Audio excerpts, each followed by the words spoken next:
Good morning and welcome to Bandar Seri Begawan in Brunei. I'm just here at the Times Hotel across the airport. We arrived here late last night. It was I think 11 until we got through immigration and everything. It was 12, got our SIM cards for the phone, got some money, and we came here. Went into the city for late dinner, met some cool people here, and they dropped us off here. I think it was 2:30 because it was raining a lot. It's still all wet, but I hope for my today's walk here in Bandar Seri Begawan it's gonna stay dry until the afternoon. So how you get around here in Bandar Seri Begawan? They don't have Grab and Gojek like in Indonesia, and Grab they have in, I think, in Singapore, Malaysia, and many other countries, but Brunei has Dart. And this time I'm gonna be picked up by a woman coming here in a Suzuki Swift. So I'm just going to the northernmost point here, just kind of a little bit more north of the airport here, which is not far, but the drive is gonna cost 5 Brunei dollars, which is equal Singapore dollars. So let's wait for my ride and go to the northernmost point here in Bandar Seri Begawan to start my almost 30-kilometer walk today. So I just got dropped off here at this kampung. I don't know how you say it, the local kampung. Perpindahan? Krunjing, yeah. So I meet some nice friendly locals here. They want to come out and take a picture with me. They just have to climb down. Okay, nice to meet you. Selamat pagi, nice to meet you. Yeah. To meet you. So they're gonna come and take a picture with me. And as I expected, the locals here are all very friendly. And they're curious what I'm doing here in their village. Probably like a rare tourist here in this area. Any bule come to here? Can, of course can. Yeah? No, I mean sometimes they come or not really? No tourists? Well, before have. Yeah? Yeah? They're working in Brunei. They're walking too? They just working in Brunei, but just jogging here, around here. Jogging here, okay. So I was wrong. Sometimes people come here. Anyways, this my new friends here. Oh, sudah. Mamat and Saiful, yeah. So locals here from Brunei. Nice to meet you guys. Yeah. Okay. Well, that was such a nice start into the walk. Same like last night, arrived here, go to eat something, meet some locals. Same here, come here, meet some locals. Everybody's so friendly and welcoming. Oh, there's some nice houses being built here. But it's like I just expected. It, in my opinion, it wouldn't be any different to come here in Brunei, meet some locals. If you're a foreigner, they're all very friendly and welcoming. I'm literally here at the northern tip of the airport. This is where the planes take off. This one, Royal Brunei Airlines. Who knows? Could be only to Singapore, but it could be also Australia, could be even London in Europe. It's a small country, but it's, I think, good connected because they have the privilege that the government has a lot of money. So Royal Brunei Airlines is owned by the government, so they have some good connections. And they can afford going abroad. Well, don't worry, I'm not gonna take a bus. Just want to show you how a bus station here in Brunei looks like. And I guess from here the bus goes downtown. There's no number, anything, you just wait for the bus, I guess. Take the bus, and the city is actually not as big. Bandar Seri Begawan has I think about 120,000 people, which is actually a quarter of the whole country, but not a big city in comparison to other cities in Southeast Asia. So I don't think I'm gonna take a bus, but there is one. Maybe it's this one here. So this is how the bus looks like. but I think you can, people here, because it's such a oil-rich country and the gas is subsidized, which I still have to find out how much it costs. I'm waiting for the first gas station, so people would probably just own a car, and I don't think that's as many people taking a bus, but I don't know, I might be wrong. So let's wait for a gas station and see how much the gas actually costs in Brunei. I'm only 5 kilometers into my walk and I'm so sweaty. It's so humid and hot here in Brunei after it was raining all night long. I need another coffee and I need a bottle of water now for my walk. So I definitely have to stop and drink something. It's otherwise it's gonna be too much. And here, just next to the airport, is the official sign: Selamat datang ke Bandar Seri Begawan. Welcome to Bandar Seri Begawan. We kind of just walked around the airport and now I'm officially in the city. And yet again, I'm walking kind of on a busy highway here along the airport. No sidewalk, but I think I'm not the only one. If there's no sidewalk, you just walk on the street. And people just have to be a little bit more careful, which I think here in these countries, it's no big deal. 6 kilometers into my walk, coming from north, to the left is the airport. It's basically just over there. And this year, the ramp up there is to the hotel where we stayed last night. My wife is still in there. She wanted to rest a little bit, stay sleeping, because we came so late and had a late dinner. But I like to get out a little bit earlier and discover. This around me here must be some kind of government building. I'm not sure if it's a ministry or something. And there's actually a lot of people here in Brunei work for the government, because the government is actually so rich, and the Sultan, from all the money they making of oil and natural gas. So if you're lucky, one of the lucky people, and I think therefore you have to be like Brunei origin, you can be a foreigner, immigrant moving in as a temporary worker here to work for the government. So if you're lucky enough, and then you have a safe job, which is probably well paid here in Brunei. Like I said, because the country makes so much money, because it's so rich in natural resources. By the way, I just noticed it's the Ministry of Defense, so it's the Royal Forces of Brunei, just to my right side here. And I don't know, people must think of Brunei like it's very strict here, and you're not allowed to do anything. Like, there's no alcohol in the country, there's no drugs. It's there's still death sentence for some stuff, but I don't see anybody jumping out here right away to tell me I'm not allowed to take a video or something like this.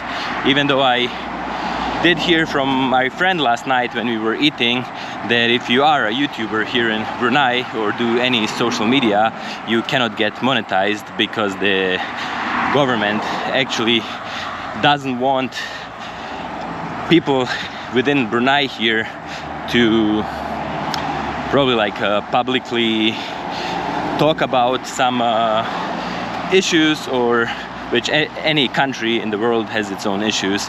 So like if you're a YouTuber from Brunei, it's hard maybe to get out with your whatever opinion, or maybe you don't have as much motivation if you can't get monetized. But yeah, so one interesting thing I got to learn yesterday. But so far, I don't know, I cannot judge anybody, the government here, because I don't know anything about life here. The one thing I know, all the people here are very friendly, like actually even open-minded. It's not like people would think like it's yeah, you come here and everybody is I don't know, nobody is allowed to talk to you or whatever. I don't know how Westerners think about Brunei, but definitely not the way how many people think it is. It's a really cool country, really nice people, very beautiful, and actually lots to see. And because the government has so much money, many of these government buildings here are kind of look very, I don't know how you say this in English, like they want to show off that they have the money to build in this way. It's when I was in Luxembourg not long ago, I was showing you the European Union Parliament, which was kind of like just boring, and I couldn't believe it's the European Union Parliament. And then you have buildings here in Brunei which look very gorgeous, like it's incredibly, like so beautiful for a small country like Brunei. Well, this building here, which I just admired and I told you it's so beautiful, is the Prime Minister's office, which looks, it's really beautiful. I don't know, I think the gate is closed. I don't know if the office is open today. Maybe the Prime Minister is abroad, is not here. Which happens to be actually the Sultan, the Majesty Hassan al Bolkiah himself. So he's the Prime Minister and the Sultan of Brunei. So basically there is a civil government in Brunei, but it's his last word. He's making all the big decisions. So nothing without him. There's even people stopping along this busy highway here going into downtown and offer me a ride, because obviously it's so hot. It's I think it's like 32 degrees, feels more like 36. It's so hot, and they want to give me a ride just so I'm not in the heat out here. And because obviously it's like not everywhere something to see, because the main tourist sites are downtown, so people cannot believe I want to continue walking. But guys, anyways, thanks everyone offering me, even in Indonesia, offering me some rides. But when I'm walking, I'm just walking. And I cannot believe the difference here. Like, they actually speak the same language here, kind of. My wife can talk to them just fine. But the difference to Jakarta is really enormous. When you look at the roads here, you don't see even one motorcycle. I just saw 3 police officers riding by on their motorcycles, but that's it. Nobody riding like on their scooters. Just everybody owns a car, because I guess they just have more money than people in Jakarta. Therefore, you ride in a car with AC and not in the heat. So that's a big difference. It's so interesting here in Brunei. You have signs in Melayu, which I can understand. You have signs in English, which I obviously understand, and then you have signs in Arabic, which I totally don't understand. So it's funny how many languages they actually use in everyday communication here. All the guys so far I used for a dart ride, they said that the education is basically in English, so everybody now speaks English. And then obviously, like, their language here is Melayu, and probably because the majority is Muslim and they have to pray, they also use Arabic. So it's very interesting. Here I meet some really cool guys. They're going fishing, right? How you say in Bahasa Melayu? Ikan fishing? Ikan catch fish? Memancing. Huh? Memancing. Memancing? Ikan? Yeah. So they go catch fish. And I'm gonna go walk around, go downtown, find a coffee place. For me, too hot here. Panas. Yeah, I will go here. What's your name? My name? Yeah. My name is Najwan. How? Najwan. Najwan? Yeah. Najwan? And you? Shazwan. Huh? Shazwan. Shazwan? Oh my god. That's names I hear for the first time, but cool names. Well guys, good luck catching fish. Yes. Yeah, good. Even though Islam is state religion here in Brunei, and the majority of people are Muslim here, something between 80 and 90%, and even with the Sharia law, but there's still freedom guaranteed to everyone practicing their own religion. Here I'm in a neighborhood where they have like two churches. There's the Catholic Church of Our Lady of Assumption here, even with a bishop here, and across is the St. Andrew's Anglican Church. So you can, if you're Catholic, Anglican, you're Chinese, whatever, then Taoist, Confucianist, Buddhist, and probably some Hindus from India, so you can practice your religion here too. It's not as strict, I guess, as some people portray Brunei to be. There's even a cemetery here, Christian cemetery. I don't know if it's Catholic or whatever mixed, but yeah, seems like a Christian neighborhood here.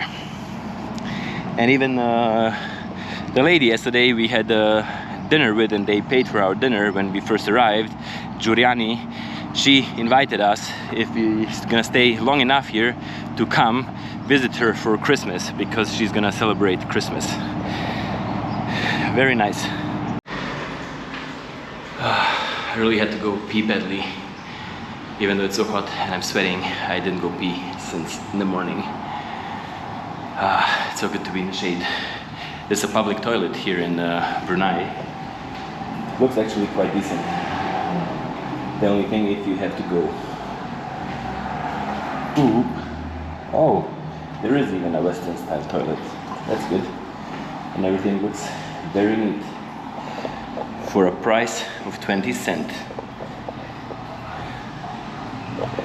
But me, first time in my life, I got invited to go pee because the nice man outside, young man, says he's gonna invite me to go to the public toilet and he's gonna pay for me. What a sweetheart, I have to say. Brunei is awesome. And there is even a toilet for disabled people if they have to come in with a wheelchair, which is pretty nice. So Brunei does take care of its own people here. Oh guys, I had to wash off my face. The walking is not bad. I'm not even tired. The heat is not as crazy, other than the sweat running constantly into my eyes, and my eyes are burning. Let's go outside. Let's go outside. Here, I want to show you the nicest young man in all of Brunei. He invited me to go inside. Terima kasih. Thank you a lot. Well, and now I'm not still at the mosque. I wanted to talk to you about Drew Binsky. He's one of the biggest travel vloggers, and I remember his video when he was here.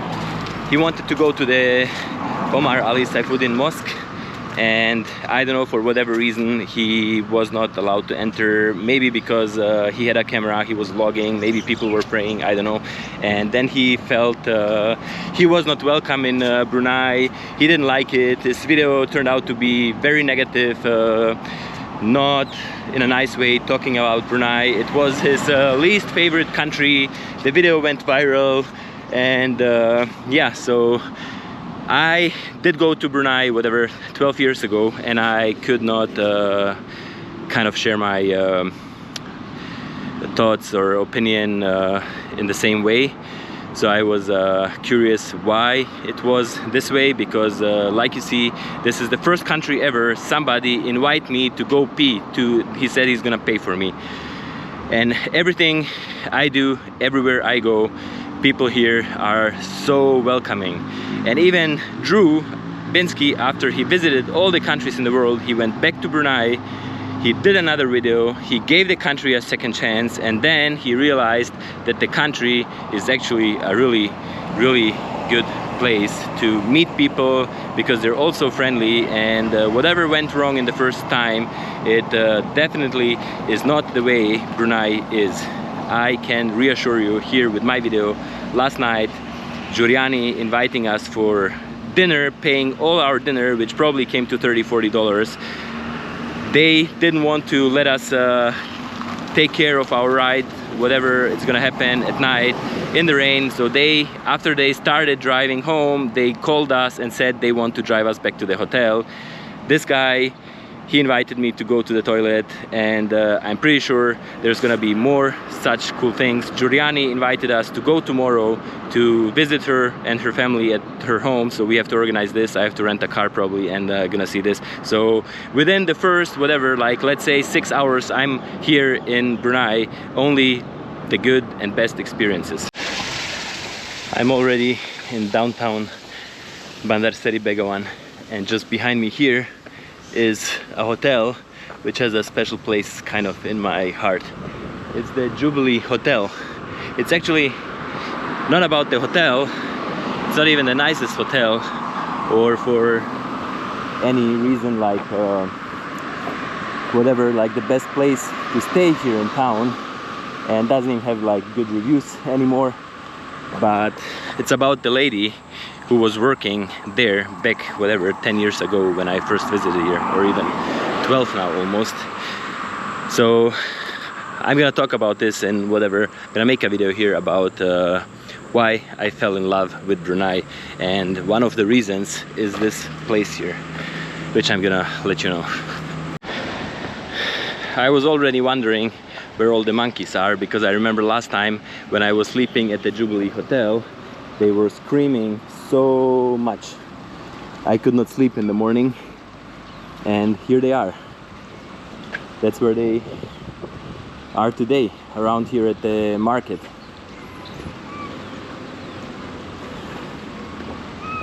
So many of them. There's like, must be like 100 monkeys around here. This one's so cute. There's a little one.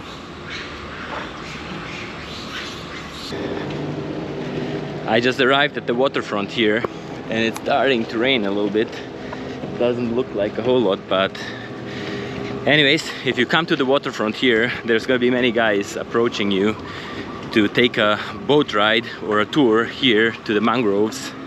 And there's like a water village called Kampung Ayer here in Bandar Seri Begawan.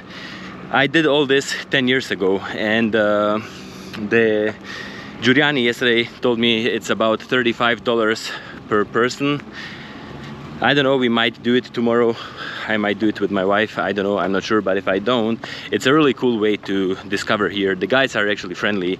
They are a little bit like hustling to get whatever, somebody for a ride. They will get from up there and come to ask me if I want to take a ride, but I'm walking today. So I would though recommend to take a boat ride if you have the time, and it's nice to see all these houses from the water.